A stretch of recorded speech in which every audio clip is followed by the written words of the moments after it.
আজকে আবার একটা নতুন ভিডিও নিয়ে চলে এসেছি। এই গরমে সার্কিট বানাবো কি, মাথার ঘাম মুছতে মুছতে সব সার্কিট হাওয়া হয়ে যাচ্ছে। সার্কিট কিছু নিয়ে আসছি না, তবে আপনাদের জন্য গুরুত্বপূর্ণ কিছু ভিডিও আমি নিয়ে আসি সার্কিট না থাকলেও। আজকে যেমন নিয়ে এসেছি কিছু কিছু ডেটা আমি কালেক্ট করে আপনাদের জন্য বানিয়েছি।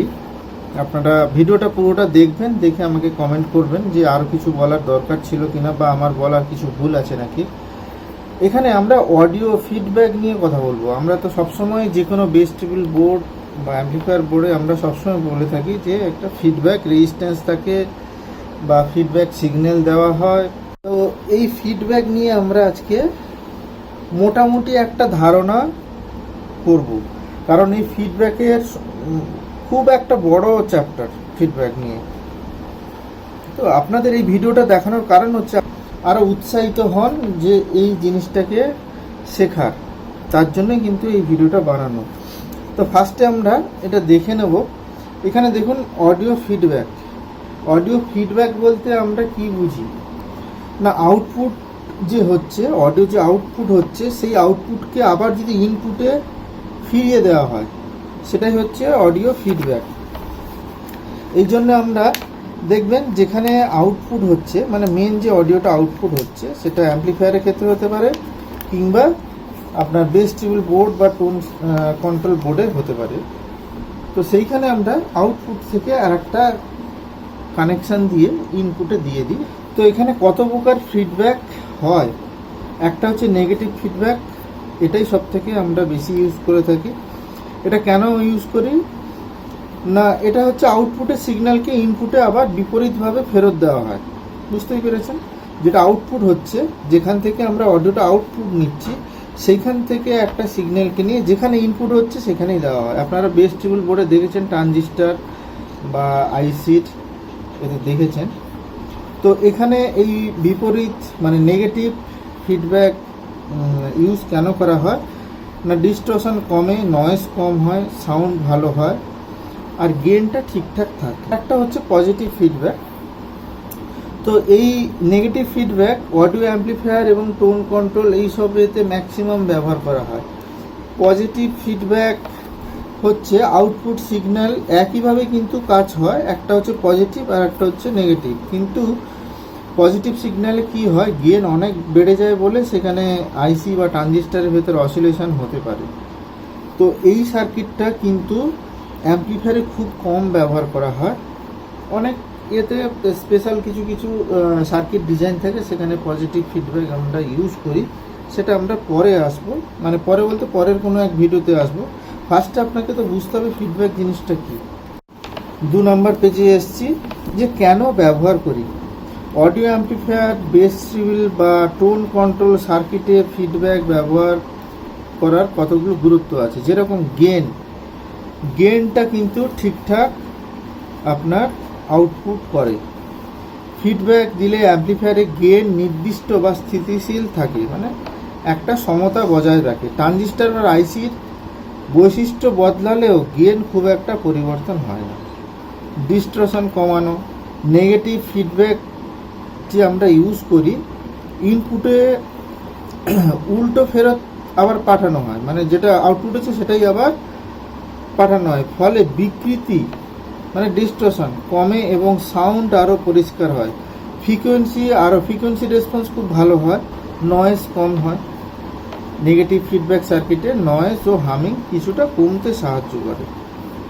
স্টেবিলিটি বাড়ানো, সেটা তো আগে কি বলে দিয়েছি। অ্যাম্পলিফায়ার ফিডব্যাক ছাড়া অনেক অ্যাম্পলিফায়ার অসিলেশন হতে নিজের ভেতরে কিন্তু এরকম নানা রকম শব্দ বা কম্পন হতে থাকে। বুঝতে পেরেছেন? তো সেখানে যদি আমরা ফিডব্যাক ইউজ করি, সেখানে এই যে অসিলেশনগুলো অনেকটা কমে যায়।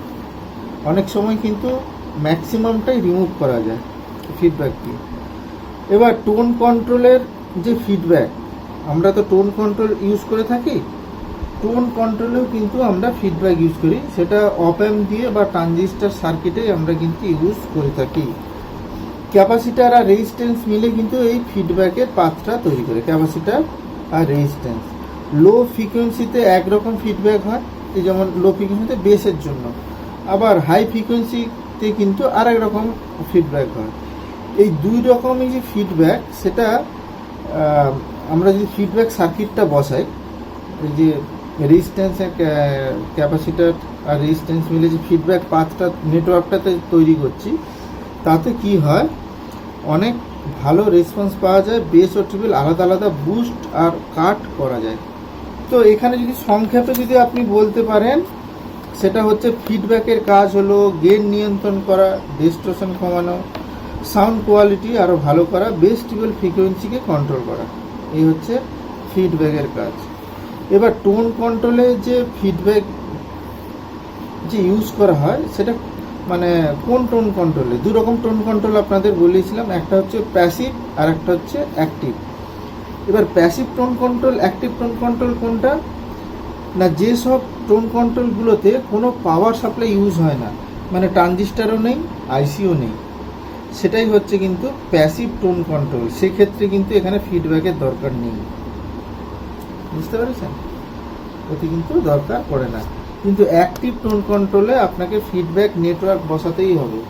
অ্যাক্টিভ টোন কন্ট্রোল যদি ফিডব্যাক ঠিকঠাক না হয়, তাহলে কিন্তু অ্যাম্পলিফায়ারে আউটপুটে নানা রকম নয়েজ আসবে। এই সার্কিটটায় এখানে দেখুন, এখানে মূলত ফিডব্যাক রেজিস্ট্যান্স হলো R5। R5 কোনটা না? কালেক্টর। এই দেখুন, কালেক্টর যে পাওয়ার এসছে, কালেক্টরে যে পাওয়ারটা ঢুকেছে, সেই পাওয়ার সাপ্লাই থেকে একটা আমরা বেসে এখানে ভোল্টেজ ইনপুট করছি, এই যে R5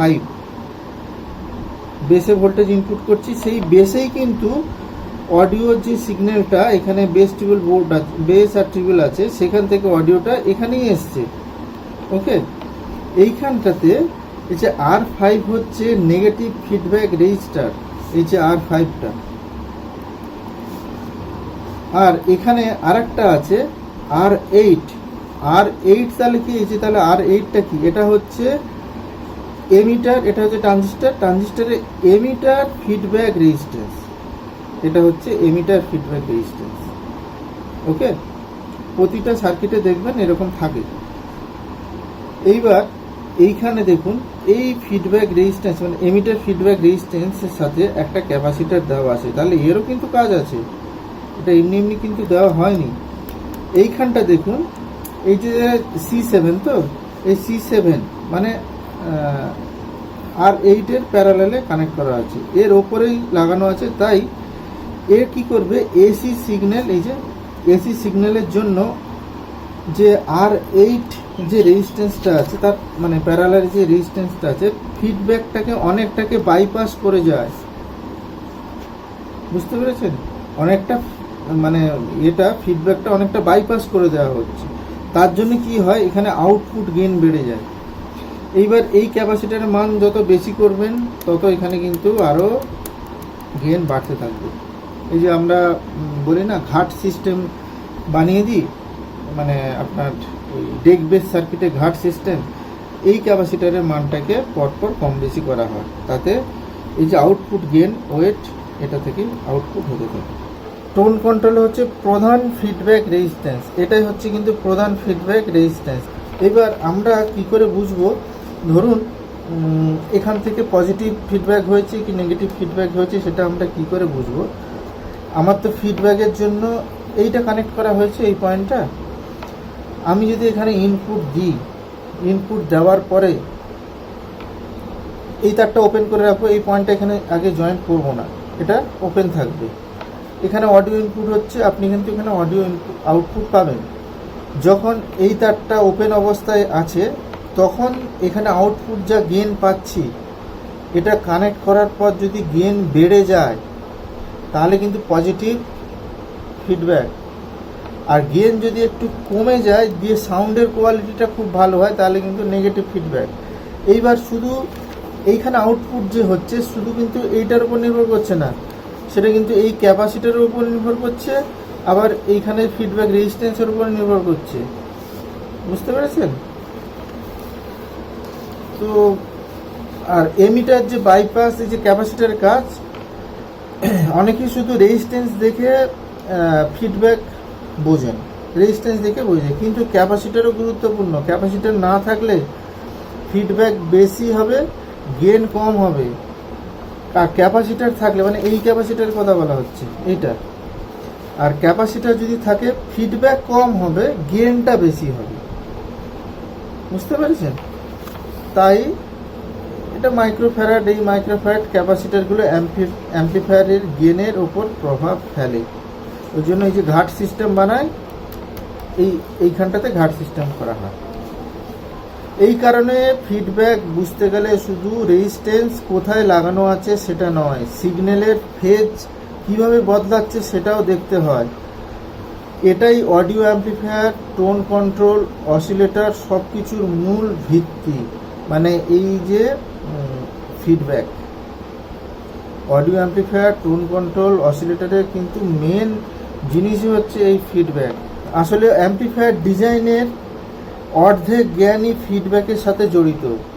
ওই জন্য বলছি যে ফিডব্যাকের জিনিসটা খুবই বড়। ফিডব্যাক যদি আপনি জেনে নেন, মানে ঠিকঠাক করে বুঝতে পারেন, তাহলে অ্যাম্পলিফায়ারের গেন কিভাবে নিয়ন্ত্রণ হয় সেটা বুঝতে পারবেন, টোন কন্ট্রোল কিভাবে কাজ করে সেটা বুঝতে পারবেন, যে কোনো আইসির বা আইসিরই গেন কিভাবে সেট করা হবে সেটা বুঝতে পারবেন, অসিলেটর কেন নিজে নিজে সিগন্যাল তৈরি করে সেগুলো বুঝতে পারবেন। এই কিছু কিছু জিনিস কিন্তু আপনারা বুঝতে পারবেন। ডিস্টরশন কেন কমে, স্টেবিলিটি কেন বাড়ে, ফেজ শিফট কেন গুরুত্বপূর্ণ, এগুলো আপনারা বুঝতে পারবেন ধীরে ধীরে এই ফিডব্যাক সম্বন্ধে জানলে। শুধু এইখানে না, আমি তো একটা ছোট্ট একটা পার্ট নিয়ে এসে আপনাদের বোঝাচ্ছি, যাতে আপনারা এই জিনিসটা ইন্টারেস্টেড হয়ে আরও কিছু ডেটা কালেক্ট করে আপনারা নিজেরা শেখেন। ওকে, আপনারা এখন নেট হাতের কাছে আছে, আপনারা চাইলে অনেক কিছুই শিখতে পারবেন ইচ্ছে থাকলে। এবার অডিও নিয়ে কাজ করতে গেলে কি কি লাগবে, অডিও নিয়ে কাজ করতে গেলে কি কি দরকার, একটা হচ্ছে কমন হচ্ছে এমিটার অ্যাম্পলিফায়ার, ফেজ শিফট সম্বন্ধে জানতে হবে, নেগেটিভ ফিডব্যাক কি সেটা জানতে হবে, এমিটার বাইপাস ক্যাপাসিটার, মানে এইটা, এই যেটা এতক্ষণ বললাম, ঠিক আছে? এবার এইখানে একটা, এই যে সার্কিট যে ডিজাইনটা, এটা একজন বিজ্ঞানী কিন্তু ফার্স্ট এটাকে বার করেছিলেন। এই টোন কন্ট্রোলটা ওনার নামেই কিন্তু হয়েছে, সেটা হচ্ছে Baxandall tone control, Peter Baxandall tone control বলা হয়। আর একটা হচ্ছে অপ অ্যাম্প ফিডব্যাক, এটা আপনাকে জানতে হবে, আর পাওয়ার অ্যাম্পলিফায়ার ফিডব্যাক। এইগুলো কিন্তু আপনাকে অডিও নিয়ে কাজ করতে গেলে এগুলো কিন্তু খুবই গুরুত্বপূর্ণ জিনিস। এগুলো ধীরে ধীরে আপনারা যত কাজ করবেন তত অভিজ্ঞতা বাড়বে। যদি কিছু জানার থাকে আমাকে কমেন্টস করুন, আমি অবশ্যই রিপ্লাই দেবো। তো দেখা হবে পরে কোনো এক ভিডিওতে।